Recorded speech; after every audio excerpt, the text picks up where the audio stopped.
For antiwar.com and Chaos Radio 95.9 in Austin, Texas, I'm Scott Horton, and this is Anti-War Radio.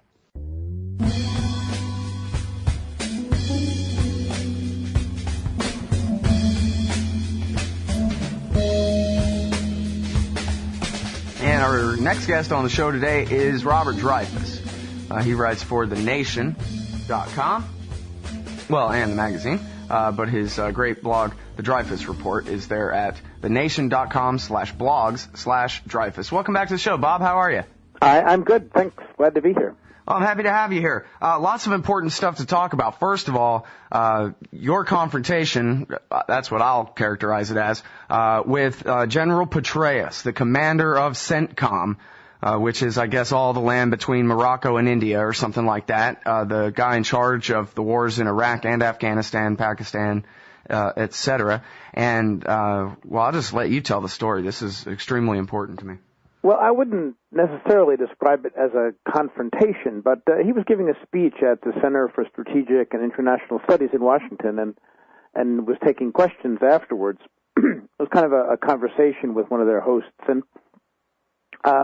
I got to ask him a question, and I started to ask him about President Obama's announcement at West Point that he was going to start ordering the withdrawal of U.S. forces in Afghanistan in July of 2011. And it seemed like Petraeus was confused even about the date because he interrupted me and he said, well, wait a minute, August 2011, and I said, August? And he said, yeah, don't push me, to the left on this. By left, he meant, sooner. And I was kind of surprised that the general in charge of this stuff doesn't even know that the president said it's July and not August. But more importantly, he really tried to fuzz up this deadline, and that's been happening with some administration officials since Obama's speech. Of course, Obama said he's going to send more troops there, 30,000 more, which are going to be arriving all year, it seems. And then they're supposed to accomplish enough in 18 months that we can start transitioning and to Afghan forces and withdrawing. And Petraeus emphasized in his answer to me that this is conditions-based. In other words, he implied that, well, we don't really need to withdraw if things aren't going so well. Although, kind of like Iraq, I'm always confused about what that conditions means because with Iraq, you remember, the Bush administration argued that if things are going badly, we can't withdraw because, they're going badly. But if things are going well, they argued we can't withdraw because things are going so well, we can't afford to mess it up. Right. So I'm not sure what conditions-based means, but in any case... Well, both of those things, I'm sure. Yeah, well, in any case, it's clear that, and Obama himself has said this, that there's a division in the administration about setting deadlines. And so my point about the July thing is that, it may or may not be conditions-based, and it may be a little bit fuzzy, but the reality is that the president has at least said, this is some kind of marker, this is some kind of deadline. And it seems to me it's worthwhile holding him to account. That is, making him follow up on what he said and to start asking what kind of exit strategy they have and how are they working toward that goal and what plans are they making. And well, Bob, it seems to me that this comes down to the confusion about even the basis of the policy. There's the counterinsurgency doctrine set, right, that we've heard so much about.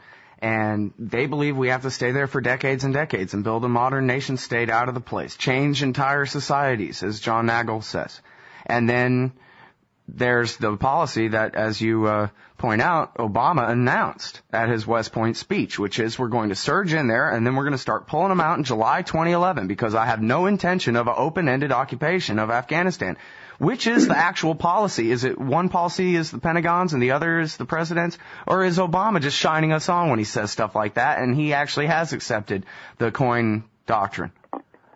It's hard to tell. I don't think when Obama came into office he really understood that the counterinsurgency doctrine, which has seized the military's imagination, was as comprehensive as its proponents believe it to be. In other words, that it isn't just, counterinsurgency in the traditional sense of we're going to go fight the insurgents, but it's a comprehensive effort to rebuild a nation and its economic and social infrastructure from the ground up, to clear and hold and build and transform the nation through, valley by valley, village by village in Afghanistan to create something that isn't there now. And I think when Obama appointed McChrystal, General Stan McChrystal, as head of our forces over there, he probably didn't know quite what he was getting into. So they had this big review in the fall of our policy, and it seems to me that the White House tried to split the difference, to say, we'll buy your counterinsurgency strategy, but we're going to give you 18 months to prove that it can work. And if you believe that it can, turn things around quickly, then everybody will be happy. If you believe that it's not going to turn things around quickly, then I think they're going to have some very, very hard decisions to make at the end of this year, because by then it'll be clear, I think, whether it has a prayer of working or not. And if it's not, then I think it's going to, be a real showdown for Obama. And I guess I think about Obama is that he'd like to be the president who ended the wars in Iraq and Afghanistan in his first term. So I think when he runs for re-election, basically 2 years from now will be 2012. I think he'd like to go to Americans and say, when I came in, I inherited these two messy wars, and I turned them around, and now our troops have come home from Iraq, and they're going to be coming home this year from Afghanistan, or something like that. And, he may be living in a naive world where he thinks the military can deliver this neat packaged turnaround by July of next year. But, I'm pretty skeptical. Mm-hmm. Well, me too. I'll tell you this, and because you brought up Iraq a couple of times there, and this is an important segue into that same topic as well, and this is something that you bring up in your most recent blog entry there at the Dreyfuss Report, a manifesto, ending the war. And it's basically about what you just said, holding the president to account. At least he said he was going to start drawing them out in 2011. If he's, decided without telling us that he's going to go along with the Korea plan of permanent occupation or something, we have to at least hold him to what he said. And you point out in there something along the lines of what's my sort of little pet project. Not that I'm really accomplishing anything with it, but what I call the next political realignment in this country, where you really have, it probably wouldn't work out, as far as the two-party system goes. We got to kind of try to win over both of them. But basically, it's rather than having all these divisions between, cultural liberals and conservatives on the left and the right, this way or that, what we really need to have is a split between us and them. And we'll have the party of permanent war and empire and national debt and civil liberties violations versus the rest of us who want peace and who want our Bill of Rights and who are willing to put aside, hopefully, some cultural issues and realign around kind of a first things first mentality of ending this empire first and foremost, Bob. Well, I don't think that project is going very far, but I wish you luck. I mean, look, Americans don't organize their politics around foreign policy. This election, this year, for instance, is not going to revolve around anything to do with empire. It's going to revolve around the faltering economy, the deficit, jobs, all of the things, the healthcare fight, and so on. And those are going to be issues 1 through 14, and then maybe we'll get to, other issues like involving foreign policy after that. So.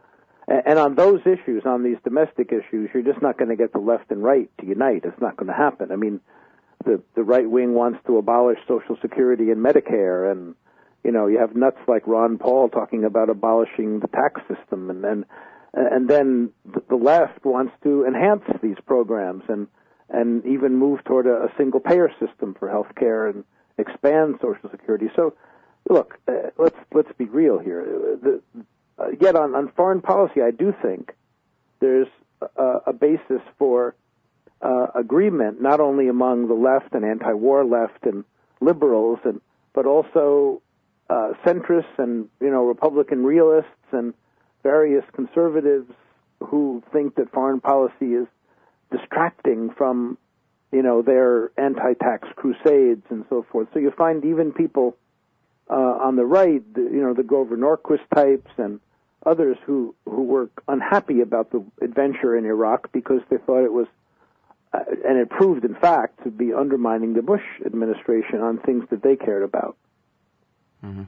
Well, I'm really sorry to hear you call Ron Paul a nut. I think you must not know enough about him, because he said over and over and over again what he thinks needs to happen is that we need to abolish the empire, and then he doesn't even want to fight with the left over welfare state type, Social Security and Medicare and Medicaid and all those things. He says the number one best way to protect those things is to end the war. And on the tax thing, all he said was, rather than creating trillions of dollars out of nothing to bail out bankers, we should have just cut the income tax for a period of 3 years. It would have cost less, and it would have put the money in the pockets of the people who are hurting rather than the people who are already rich. So it seems to me like you ought to be able to find a lot of common ground with that, Bob. I know you're not going to agree with Ron on a lot of things, but he seems to say, I don't want to fight with you about domestic, social program type stuff. I want to agree with you about ending the wars. And that way we can afford to protect those things. I agree with him on the stuff that I agree with him on, and I disagree with him on stuff that I don't. So, and that's perfectly fair, but you called him a nut like he's a nut, which he's clearly not. Well, I think you and I disagree about that. I think he's a fringe character whose, theories are kind of half-cocked, and so I don't have a lot of respect for him. And what can I say? I mean, but he's the leader of nothing anyway. I mean, he's not a significant force in Congress, and he doesn't really have a great deal of influence. Where the muscle is in this country. Well, that's certainly true. Where the muscle is in this country is elsewhere, and I think you can put together on an issue like Afghanistan a very powerful coalition of people who have given up on the notion that we can fight a counterinsurgency war, and who don't think that a crusade against Al-Qaeda is, should be the motivating center of our foreign policy. Now, on the latter thing, I think Obama has, by and large, recognized that the war on terror is not a useful concept. But he is, unfortunately, trying to cover his behind in case we're attacked, in case some lone bomber or Al-Qaeda spin-off or somebody, does blow up an airplane or something less spectacular. He doesn't want to be paying a political price for that. So he's certainly trying to portray himself as a warrior against Al-Qaeda. But on the foreign policy more broadly, I think Obama is trying to turn the ship around, just way, way slower than I would do. I mean, he's certainly not, a Bush. I don't think he and his administration are motivated by the notions of unilateral use of American power and, the role of the military as the main instrument of foreign policy and the need to plant America's flag everywhere. I mean, if that's really the case, then Petraeus is almost, at least bordering on insubordinate if he's saying that, the smart policy is to stay forever and these kinds of things. I mean, is it that Obama hasn't made himself clear to Petraeus that, no, really, I want to end these wars? Well, I think the military is pretty much okay with the way Iraq is going. As far as Afghanistan, I don't think Obama has been particularly clear. There is a great deal of insubordination, I believe, from Petraeus and McChrystal, and that was really evident over the summer when McChrystal was on a kind of a one-man campaign to force Obama's hand, leaking documents and giving interviews and speeches in which he said that Biden's plan wouldn't work for Afghanistan and everything else. And I think both Obama and Gates, read the riot act to McChrystal. Obama did it privately on that airplane in Copenhagen, and Gates did it quite publicly a day or two later, where he said, these kind of comments should be made in private as recommendations to the commander-in-chief and not in public. So they kind of slapped McChrystal down, and even Petraeus has referred to that kind of sheepishly, saying, we can't have this kind of open insubordination. Yet it does seem to me clear that the military is lobbying still, somewhat to some degree in public for what it wants, and perhaps because Obama doesn't feel like he's got his feet planted firmly on the ground when it comes to dealing with the military, he hasn't really stood up to them, I think, as aggressively as he could be. And don't forget, they're in alliance, the military, by and large, with the bulk of the Republican Party, which has, seen its mission to destroy Obama's presidency, and on foreign policy to blame him for being, too accommodating, and he's talking to our enemies, and he's dealing with Iran, and he's, so they're trying to portray Obama as surrendering America to terrorism and its enemies, and in that sense, I think they would make political common cause with the military if Obama challenged them. In fact, there was even talk that Petraeus, as you know, you've probably discussed on your show, could be a Republican candidate for president in 2012. I think, in fact, if he ran, he'd be a strong candidate, and I doubt he's, given up that option. Well, now you're scaring the living daylights out of me. And I know you're right. I mean, there's been leaks like that for years and years now that he wants to run for president. The first quote about it was, 2008 is too soon. So, yeah. But I need help interpreting this news story I'm looking at here. It's from Aswad al-Iraq. And it says, Sadr says Hakim wants occupation forces to stay. So this goes back to your old Badr-Sadr split from way back then. But I'll tell you, it might become apparent why I'm confused. So Sadr is denouncing Badr, the Hakims, for wanting to let some of the Baathists stay in the government, and is supporting the purge of the Sunnis from the election rolls. And I guess why I'm confused, and I know this is overly simplified, so I'm sure you can straighten me out with some context here, but I thought that Sadr had a much closer relationship with Sunni nationalists and what they had in common was they were the Iraqi nationalists who wanted America out more than anything. That's the old news about Sadr. That goes back 3 or 4 years. And then hang on, there's one more part of this, which is Sadr is saying that for the Hakims to want the Baathists and Sunni parties to be in the government is a way to help get the Americans to stay longer. So I'm confused. Please help.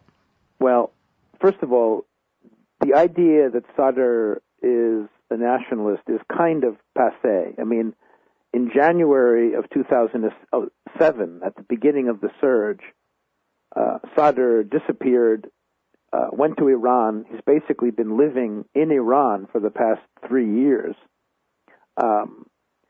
He seems to have emerged, thrown his lot in pretty much entirely with the pro-Iran parties.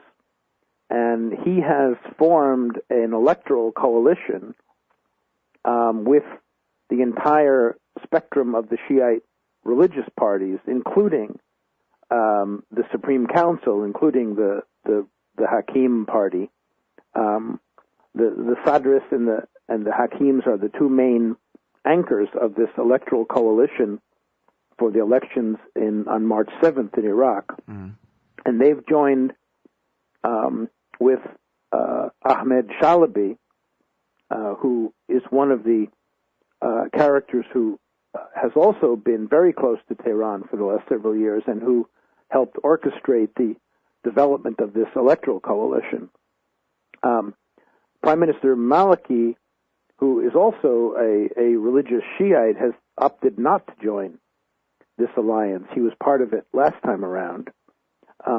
He's tried to portray himself in the last, couple of years as a nationalist, more open to secular politics, but his roots and his party and his heart are still with the religious parties, and he himself, Maliki, is also pretty close to Iran. What happened this month is an electoral commission, heir to the old de-Baathification commission in Iraq, is headed up by a guy named Ali al-Lami, who is part of Ahmed Shalabi's party, the old Iraqi National Congress. And he and his commission announced a purge of more than 500 candidates, mostly Sunnis, it seems, and also some Shiites, but on the grounds that they were too pro-Ba'athist or pro-Arab nationalist, or were propagandists for the Ba'ath Party or members of the old security services of the Saddam era. So on this basis, these hundreds and hundreds of candidates were barred from running in the election, which really calls into question the whole legitimacy, in fact, of this coming election. If there's a disagreement within the Shiite coalition, it's probably a secondary one. I mean, I haven't seen the article that you're referring to, but they may be, jockeying for advantage. But I think they're collectively worried about the fact that the Shiite religious movement in Iraq may not do that well in the elections, despite support and backing from Iran, maybe even because of it, because a lot of Iraqis are not pro-Iran. They don't like Iran. There was a war between those countries 25 years ago that lasted for 8 years. The Iraqis and the Iranians are not exactly friends, and so there's a lot of sentiment against Iran inside Iraq. And in the provincial elections a year ago, a lot of the religious parties suffered big defeats, the Shiite religious parties in particular. So maybe they're afraid that they're not going to do so well in this election. They hope to get Maliki to join them, and he, is running independently.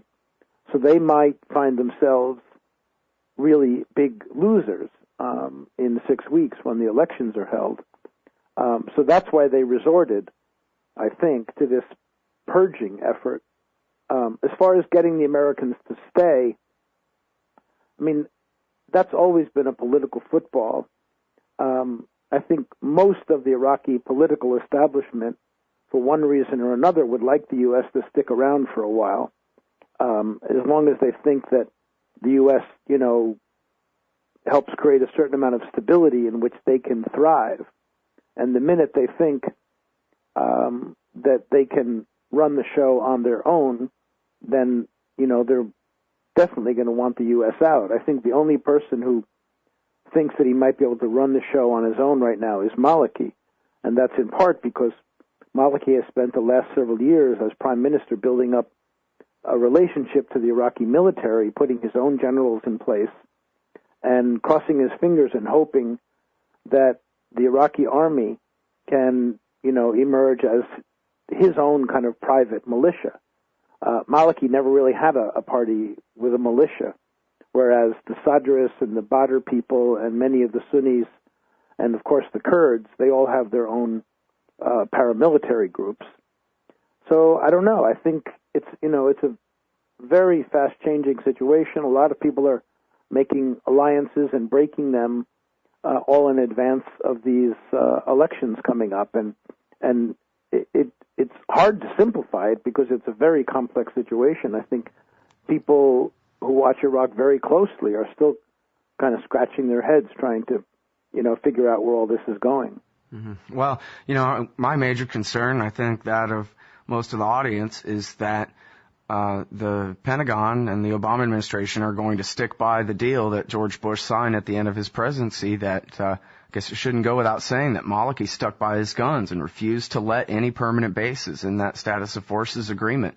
When Bush wanted 58 of them, Maliki said no. Throughout 2008, Bush signed on to the things, said New Year's, end of 2011, we will have all of our soldiers out. Do you think that that's possible? You know, I talked to Michael Hastings on the show the other day, and he was in Turkey, just left Baghdad a couple days before, and he was saying he thinks the military is determined to stay forever, at least in Kurdistan or something, that the Korean model, they figure they lost more than 4,000 guys, they've earned it. Well, I don't know. I don't see any evidence for that. I mean, I think, you know, in a way, the mainstream of the U.S. military feels like the war in Iraq was a great burden and stretched them to the near breaking point. And they had to keep recycling troops in and out of there so fast. They didn't have rest time at home the way they're supposed to have. They suffered a lot. And now they're being asked to escalate in Afghanistan and, you know, ramp up to nearly, I guess over 100,000 forces there by this year. So they need to get out of Iraq in order to do that. They just simply can't do both. Now, that's a separate question from whether there might be an effort to maintain, you know, a military base or two in Kurdistan and things like that. I don't think that's likely because I think Iraq is too nationalist to agree to it. And I don't quite see the value in it. You know, I don't see that this is a critical strategic point for the United States anymore. What's clear is we ain't going to get Iraq's oil. I mean, the new Iraqi government has made a series of deals now with international oil companies. And if you look at the list of companies that have gotten Iraqi contracts in the last year or so, you find companies like Russia's Lukoil, you find a couple of Chinese companies on the list, you find companies from Norway, from Spain and Italy, from Angola, Gazprom from Russia is on the list, Shell, of course, and, you know, very little in the way of American oil companies getting in on the bonanza that Iraq could be, because Iraq probably has as much oil as Saudi Arabia does, and they're talking about increasing production from 2 million barrels now per day to something like 8 or 10 million over the next decade. So, I mean, the idea that the United States was going to get its hands on Iraq oil is really passé at this point. So you think if you had to flip a coin, you'd call it heads and think that the war really is going to end by the end of 2011, the occupation will be over? Well, close to it. As I say, I mean, you know, I'm sure we'll try to keep forces there for training purposes and you know, keep our hand in Iraqi affairs. But you know, maybe no more than we do in, you know, several dozen other countries around the world. I mean, the United States is not exactly shy about sending military missions abroad for all kinds of purposes, and so I guess we'd like to have Iraq be kind of in that column, as opposed to Iraq be in the column of, you know, Iran, where we don't have a military presence, or you know, China, or, you know, you can name other countries where the U.S. isn't involved. So, but I don't think. I mean, I think we'd like to get our troops out of there. Now, if this election blows up, and if Iraq turns into you know, starts to descend into violence and even, you know, reach civil war levels this year, which is, well, I guess a, you know, growing possibility, maybe small now, but certainly a lot more likely than it was a few months ago, then I don't know. That could change the calculation, and you might see the Obama administration calculating, well, we know now we need to stick around there a little bit because we can't afford to pull out and have the Republicans blame us for having messed this up. All right. Well, I really appreciate your time on the show today, Bob. I know you got to go, but I've learned a lot. Thanks. Thanks. Thank you. All right, everybody. That's the great Bob Dreyfuss. The book is called Devil's Game, How the United States Helped to Unleash Fundamentalist Islam. And the blog is thenation.com/blogs/Dreyfuss. And we'll be right back after this.